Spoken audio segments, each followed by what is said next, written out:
Hello students.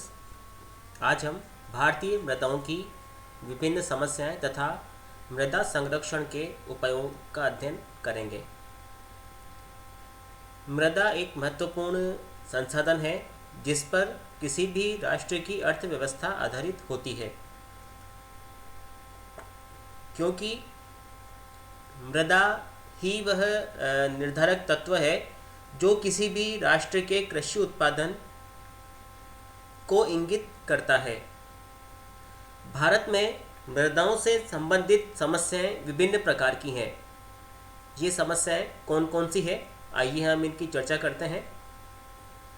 मृदा को विभिन्न प्रकार के कारकों के द्वारा भारी क्षति पहुंचाई जाती है। भारत में कुछ मृदा की कुछ प्रमुख समस्याएं निम्न प्रकार हैं। पहली समस्या है मृदा का अपरदन। सबसे बड़ी समस्या है भारत में मृदा से जुड़ी हुई मृदा अपरदन। दूसरी समस्या है घटती मृदा उर्वरता। मृदा की उपजाऊ क्षमता का निरंतर घटना दूसरी प्रमुख समस्या है भारत के अंदर मृदा से संबंधित। तीसरी है दोस्तों जल का जमाव, जिसे वाटर लॉगिंग के नाम से भी जाना जाता है। यह समस्या अत्यधिक वर्षा वाले तथा अत्यधिक सिंचाई की सुविधाओं वाले क्षेत्रों में पाई जाती है। अगली समस्या है लवणीयता और क्षारीयता। लवणीयता तथा क्षारीयता भी भारतीय मृदाओं की प्रमुख समस्या है, क्योंकि भारत में मानसूनी जलवायु पाई जाती है, शुष्क मौसम भी पाया जाता है, सिंचाई की अधिकता भी है। तो ये सभी जो कारक हैं ये मृदा में लवणीयता और क्षारीयता बढ़ाने का काम करते हैं। और अंतिम जो विशेषता जो समस्या है वो है मरुस्थलीकरण। भारत के क्षेत्रफल का लगभग 60% से अधिक भाग मृदा की समस्याओं से ग्रसित है। भारी वर्षा वाले प्रदेशों में अपरदन का मुख्य कारक जल तथा शुष्क प्रदेशों में वायु अपरदन का प्रमुख कारक है, प्रमुख घटक है। तो भारी वर्षा वाले प्रदेशों में तो अपरदन का प्रमुख कारक जल है तथा शुष्क प्रदेशों में अपरदन का प्रमुख कारक वायु है। मृदा अपरदन के कारकों में जल प्रमुख है, यानी जल ऐसा घटक है जो मृदा के अपरदन में अपना प्रमुख स्थान रखता है। जल द्वारा किए जाने वाले मृदा अपरदन को 3 श्रेणियों में रखा जा सकता है, यानी जल के द्वारा 3 प्रकार से मृदा का अपरदन होता है। पहला है दोस्तों सतही अपरदन। सतही अपरदन को शीट इरोजन भी कहते हैं।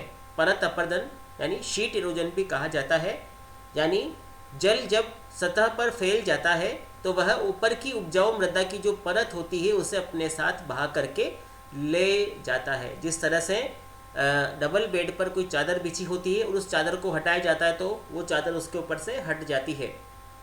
तो इसी प्रकार से जल जब धरातल पर फैल जाता है तो वो एक चादर की भांति ऊपर की उपजाऊ मृदा को हटा लेता है, उस परत को हटा लेता है। यह सतही अपरदन कहलाता है। तो पहला हो गया दोस्तों शीट इरोजन। दूसरा है रिल या क्षुद्र सरिता अपरदन। क्षुद्र सरिता का मतलब है छोटी छोटी नालियां बन जाना। वर्षा के समय हम देखते हैं कि जब भूमि पर जल तीव्र गति से प्रवाहित होता है तो जल के प्रवाह के द्वारा उंगलियों जैसी संरचना वाले लंबे लंबे गड्ढों का निर्माण हो जाता है। इसे ही रिल या क्षुद्र सरिता के नाम से जाना जाता है। तो छोटी छोटी जो नालियां उंगलियों के समान बन जाती है वर्षा काल में, उसे रिल या क्षुद्र सरिता कहते हैं। तीसरा होता है अवनलिका अपरदन।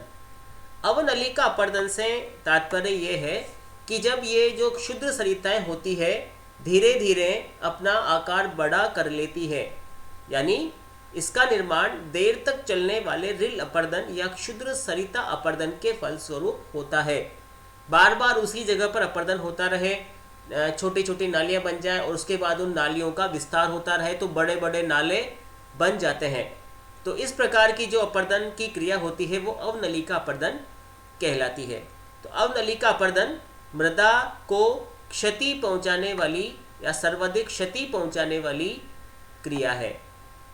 चंबल घाटी इसका प्रमुख उदाहरण है। वहाँ पर हमने उदाहरण पढ़ा है दोस्तों। चंबल घाटी के बीहड़ प्रसिद्ध हैं। तो वो बीहड़ एक तरह से गहरे गहरे गड्ढे हैं, नालियों के समान गहरे गड्ढे हैं, नाले हैं, जिनमें होकर वर्षा का जल अपने नदी बेसिन तक पहुँचता है। तो चंबल की जो घाटी वाले क्षेत्रों में इस प्रकार की अवनलिका अपर्दन की समस्या है वो काफ़ी अधिक मात्रा में पाई जाती है। इस प्रकार की समस्या पर्वतीय भागों में तथा पश्चिमी और पूर्वी भागों के पर्वतीय क्षेत्रों में भी देखने को मिलती है, क्योंकि जब पर्वतीय भागों से जल उतर करके नीचे की तरफ आता है तो बड़ी बड़ी नालियों का निर्माण कर देता है और कालांतर में नालियाँ बड़ा स्वरूप ग्रहण कर लेती, जिसे अवनलिकाओं के नाम से जाना जाता है। तो इस प्रकार से जो जल अपर्दन है वो 3 प्रकार से अपना कार्य करता है। सतही अपर्दन, दूसरा है रील या क्षुद्र सरिता अपर्दन और तीसरा है अवनलिका अपर्दन। तो ये तो क्या जल अपर्दन। तो जल अपर्दन के द्वारा सर्वाधिक जो प्रभावित क्षेत्र है वो चंबल नदी और उसके आसपास का क्षेत्र है। पर्वतीय क्षेत्र है भारत में, उत्तरी पर्वतीय जो क्षेत्र है, हिमालय पर्वतीय क्षेत्र, वहाँ पर जल द्वारा अपर्दन अधिक होता है। साथ ही साथ पश्चिमी तथा पूर्वी घाट के जो पर्वतीय क्षेत्र हैं वहाँ पर भी जल के द्वारा अपर्दन अधिक मात्रा में किया जाता है। दूसरा होता है शुष्क अपर्दन या वायु अपर्दन। तो जो वायु अपर्दन है वो शुष्क प्रदेशों में अधिक है, क्योंकि वहाँ पर वायु अपर्दन का प्रमुख कारक बनती है। वायु के द्वारा अपर्दन वहाँ पर अधिक मात्रा में होता है। तो इस कारण से जो भी क्षेत्र शुष्क है, जैसे राजस्थान है, पंजाब है, हरियाणा है, गुजरात है, इनका अधिकांश भाग शुष्क प्रदेशों के अंतर्गत आता है। तो इनका अधिकतर क्षेत्र वायु के द्वारा अपरदित भागों में गिना जाता है। तो जल द्वारा अपरदित क्षेत्र पर्वतीय क्षेत्र हो गए, चंबल नदी वाला हिस्सा हो गया, गंगा नदी वाला जो भाग है वो जल द्वारा अपरदित क्षेत्र है। और यदि विशेष रूप से कहा जाए तो हिमालय के जो पर्वतपदीय क्षेत्र हैं, भाबर वाले जो क्षेत्र हैं, वो जल द्वारा अपर्दन से सर्वाधिक प्रभावित रहते हैं। वायु द्वारा अपरदित या शुष्क अपर्दन का जो सबसे अधिक जो भाग है प्रभावित है वो है राजस्थान, दूसरा है पंजाब, हरियाणा और गुजरात। देश का मृदा अपरदन से सर्वाधिक प्रभावित क्षेत्र कौन कौन सा है, हम वो देखते हैं। पहला है चंबल और यमुना नदी का क्षेत्र, यानी भारत का जो चंबल और यमुना नदी का क्षेत्र है। राजस्थान का तो दक्षिणी और राजस्थान का जो पूर्वी हिस्सा है वो जहाँ चंबल नदी प्रवाहित होती है, धौलपुर, करौली, भरतपुर, ये वाला जो हिस्सा है। और जब ये उत्तर प्रदेश में प्रवेश करती है और यमुना नदी से मिलती है तो वहाँ तक का जो सारा क्षेत्र है, ये सारा का सारा क्षेत्र जल अपर्दन की समस्या से प्रभावित है। अवनलिकाएँ और जो रील अपर्दन है वो यहाँ पर सर्वाधिक मात्रा में देखने को मिलता है। दूसरा जल अपर्दन का क्षेत्र है शिवालिक के दक्षिणी ढाल, लघु और वृहत हिमालय। इन सबके जो भाबर क्षेत्र हैं वो जल द्वारा अपर्दन के सर्वाधिक क्षेत्र माने जाते हैं। जल द्वारा अपर्दन पश्चिमी तथा पूर्वी घाटों में भी पर्याप्त रूप से देखने को हमें मिलता है। तथा चौथा जो क्षेत्र है दोस्तों शुष्क जो अपर्दन, जहाँ पर वायु द्वारा अपर्दन होता है, राजस्थान है, पंजाब है, हरियाणा है और गुजरात के शुष्क और अर्धशुष्क भाग है, वहाँ पर वायु द्वारा अपर्दन सर्वाधिक मात्रा में किया जाता है। तो ये देश का अपर्दन, मृदा अपर्दन से सर्वाधिक प्रभावित क्षेत्र है। शुरू के जो 3 हैं, चंबल, यमुना नदियाँ, शिवालिक के दक्षिणी ढाल, लघु वृहत हिमालय, पश्चिमी और पूर्वी घाट, ये तो जल द्वारा अपर्दन से ग्रस्त हैं। और राजस्थान, पंजाब, हरियाणा और गुजरात के शुष्क अर्धशुष्क भाग हैं, ये वायु द्वारा अपर्दन से ग्रस्त माने जाते हैं।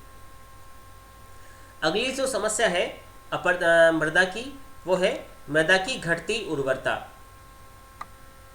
मृदा की जो प्राकृतिक उर्वरता है वह भारत में निरंतर घटती जा रही है और विशेष रूप से हरित क्रांति के बाद तो इसमें अत्यधिक गिरावट देखी गई, जिसका कारण था कि भारत में गहन कृषि और अत्यधिक उर्वरकों के उपयोग के कारण मृदा की उर्वरता निरंतर घटती रही है। गहन कृषि से मतलब है छोटे छोटे खेतों में भी 2 या 3 से अधिक फसलें लेना और अधिक से अधिक उपज लेने का प्रयास करना। तो इस स्थिति में क्या होता है कि मृदा को वापस अपने क्षतिपूर्ति के लिए अवसर नहीं मिल पाता।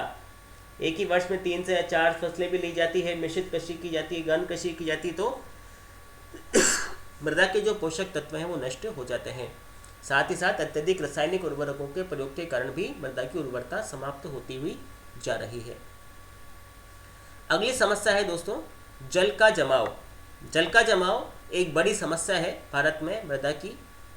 किसी भी क्षेत्र में जल जमाव के अंतर्गत, किसी भी क्षेत्र को जल जमाव के अंतर्गत उस समय माना जाता है जब उस क्षेत्र का जल स्तर उस हद तक बढ़ गया हो जब तक कि मृदा के रंध्र संतृप्त हो गए हो, यानी मृदा इस स्थिति में आ गई हो कि उसमें और अधिक जल का समावेश नहीं हो सकता हो, 100% उसका जो है मृदा में जल ग्रहण करने की क्षमता 100% हो गई हो। इससे क्या होता है दोस्तों, कई प्रकार की समस्या आती है। संपूर्ण मात्रा में मृदा में जल उपस्थित हो जाने पर मृदा का जो सामान्य वायु चक्र है वो बाधित होता है।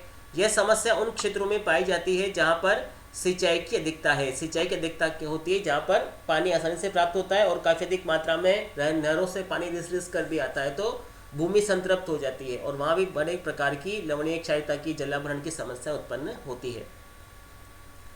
इस प्रकार की समस्या राजस्थान में इंदिरा गांधी नहर का प्रदेश है, वहाँ पर इस प्रकार की काफ़ी समस्याएं हैं। पंजाब का सिंचित क्षेत्र, राजस्थान, उत्तर प्रदेश के सिंचित क्षेत्र इन प्रकार की जल जमाव की समस्या से ग्रस्त माने जाते हैं। अगली समस्या है लवणीयता और क्षारीयता की समस्या। लवणीयता और क्षारीयता की समस्या उन प्रदेशों में होती है जहाँ पर वर्षा कम होती है। वहाँ पर केशिकाकर्षण की क्रिया के द्वारा मृदा में विद्यमान सोडियम, कैल्शियम और मैग्नीज के लवणीय तथा क्षारीय तत्व मृदा के ऊपरी भागों में आ जाते हैं। तो दोस्तों क्या होता है कि जब अत्यधिक गर्मी पड़ती है, वर्षा कम होती है, तो वाष्पीकरण होता है और मृदा की ऊपरी सतह का जो जल होता है वाष्प बन के उड़ जाता है, तो नीचे से जल ऊपर की ओर आता है। जैसे हम कोल्ड ड्रिंक पीते हैं बोतल में पाइप डाल करके, तो खींचने पर नीचे की कोल्ड ड्रिंक हम उस पाइप से होती हुई मुंह में आ जाती है। तो इसी तरह से जमीन से भी जो ऊपर का पानी वाष्प बनकर उड़ जाता है, तो नीचे का जल ऊपर की ओर आने लगता है। एक प्रकार से वो ऊपर की ओर खिंचता है। कर्षण की क्रिया होती है, ऊपर की ओर खींचने की क्रिया होती है, जिससे मृदा के आंतरिक भागों में जो सोडियम, कैल्शियम और मैग्नीज के लवणीय भाग है वो मृदा के ऊपरी भागों में आ जाते हैं जल के साथ घुल करके, और जब जल वाष्प बनकर उड़ जाता है तो वो एक नमकीन सफ़ेद परत के रूप में मृदा के ऊपर जमे हुए रह जाते हैं। तो इससे मृदा में लवणीयता और क्षारीयता की समस्या उत्पन्न होती है। भारत के खादर प्रदेशों में, सिंचाई की सुविधा वाले भागों में, डेल्टाई भागों में, दलदली भागों में इस प्रकार की समस्या विद्यमान है। और अगली समस्या है मरुस्थलीकरण। काफ़ी जनरल समस्या है। मरुस्थलीकरण आम समस्या है। भारत के पश्चिमी भागों में समस्या विशेष रूप से देखने को मिलती है। मरुस्थल के आसपास वाले भागों का धीरे धीरे मरुस्थल में बदलना ही मरुस्थलीकरण कहलाता है। यानी मरुस्थल है, उसके आसपास वाला भाग मरुस्थल की विशेषताओं से मुक्त है, लेकिन धीरे धीरे क्या होता है दोस्तों कि उसके आसपास वाला भाग भी धीरे धीरे मरुस्थलीय विशेषताओं से युक्त होता हुआ चला जाता है। रेत का विस्तार हो जाता है, वनस्पति कम हो जाती है, तापमान बढ़ने लगता है, वर्षा कम हो जाती है। तो इस प्रकार की समस्याएं जब इस प्रकार की विशेषताएं मरुस्थलीय भागों से बढ़कर के उन भागों की ओर जाने लगती है जो मरुस्थलीय नहीं है, तो ऐसे क्षेत्र भी मरुस्थलीय हो जाते हैं और इस प्रक्रिया को मरुस्थलीकरण के नाम से जाना जाता है। राजस्थान के थार के मरुस्थल के पूर्वी भागों में, यानी थार का मरुस्थल तो मरुस्थल है ही, लेकिन थार के मरुस्थल के जो पूर्वी भाग हैं और उत्तरी भाग हैं वहाँ पर मरुस्थलीकरण की या मरुस्थल के बढ़ने की समस्या निरंतर सामने आ रही है। तो इस प्रकार ये मृदा की प्रमुख समस्याएं हैं। मरुस्थलीकरण, लवणीयता, क्षारीयता, जल का जमाव, घटती उर्वरता, मृदा अपर्दन, ये सभी मृदा की प्रमुख समस्याएं हैं। अब हम आते हैं दोस्तों मृदा अपर्दन के दुष्प्रभाव कौन कौन से हैं, यानी इससे क्या क्या दुष्प्रभाव पड़ते हैं। पहला दुष्प्रभाव है मृदा की उपजाऊ परत का ह्रास होना। मृदा की जो ऊपरी परत होती है दोस्तों वो सबसे अधिक उपजाऊ होती है और मृदा अपर्दन का सर्वाधिक प्रभाव इस क्रिया पर ही पड़ता है। मृदा की उस ऊपरी 1 सेंटीमीटर की परत को बनने में सैकड़ों हजारों वर्ष लग जाते हैं, लेकिन जल और वायु द्वारा वह कुछ ही क्षणों में वहाँ से बहा ले जाती है या उड़ा ली जाती है। तो ऊपरी उपजाऊ परत का ह्रास होता है। दूसरा है निक्षालन और जल के जमाव के द्वारा मृदा की उपजाऊ क्षमता का ह्रास, यानी जल का जमाव होता है, मृदा के जो रंध्र होते हैं संतृप्त हो जाते हैं, मृदा की श्वसन क्रिया बाधित होती है और केशिकाकर्षण की क्रिया के द्वारा जो लवण होते हैं मृदा के आंतरिक भागों के वो सतह पर आ जाते हैं। अगला है भूमिगत जल के स्तर में गिरावट होती है, नमी का ह्रास होता है। भूमिगत जल निरंतर नीचे गिरता चला जाता है। मृदा की ऊपरी परत में नमी है जो कृषि काम आती है वो भी कम हो जाती है। शुष्क भूमि का विस्तार होता रहता है। मृदा अपरदन का प्रमुख कारक प्रभाव पड़ता है कि शुष्क भूमि का विस्तार होता है, वृक्ष समाप्त हो जाते हैं, नमी खत्म हो जाती है, तो शुष्क भूमि में वृद्धि होती है। भूस्खलन बढ़ जाता है। पर्वतीय भागों में जब मृदा अपरदन होता है तो उससे भूस्खलन की क्रिया में वृद्धि होती है, और कई बार ये भूस्खलन बड़ी बस्तियों को, मकानों को, राह में चलती गाड़ियों वगैरह को भी अपनी चपेट में ले लेता है। अर्थव्यवस्था मंद पड़ जाती है, क्योंकि यदि मृदा अपरदन होता है तो कृषि उत्पादन कम होता है। कृषि उत्पादन कम होने से जो है आपका कुल सकल जो घरेलू उत्पाद है वो भी कम हो जाता है, और सरकारी राजस्व में हानि होती है। उपज कम होगी तो राजस्व भी, उत्पादन भी कम होगा, उत्पादन कम होगा, राजस्व भी कम प्राप्त होगा। तो इस प्रकार से मृदा अपरदन के समस्त दुष्प्रभाव हमें देखने को मिलते हैं। मृदा की उपजाऊ, ऊपरी उपजाऊ परत का ह्रास, निक्षालन और जल के जमाव के दौरान मृदा की उपजाऊ क्षमता का ह्रास होना, भूमिगत जल के जलस्तर में गिरावट और नमी का ह्रास होना, शुष्क भूमि में विस्तार, भूस्खलन में वृद्धि, अर्थव्यवस्था में मंदी, सरकारी राजस्व को हानि। दोस्तों, आज हम इस चैप्टर में इतना ही पढ़ेंगे। अगले अध्याय में हम मृदा संरक्षण के विभिन्न उपायों की चर्चा करेंगे। आपको इस अध्याय में से कुछ पूछना हो तो आप YouTube के चैट बॉक्स में लिखें, उसका उत्तर आपको अवश्य दिया जाएगा।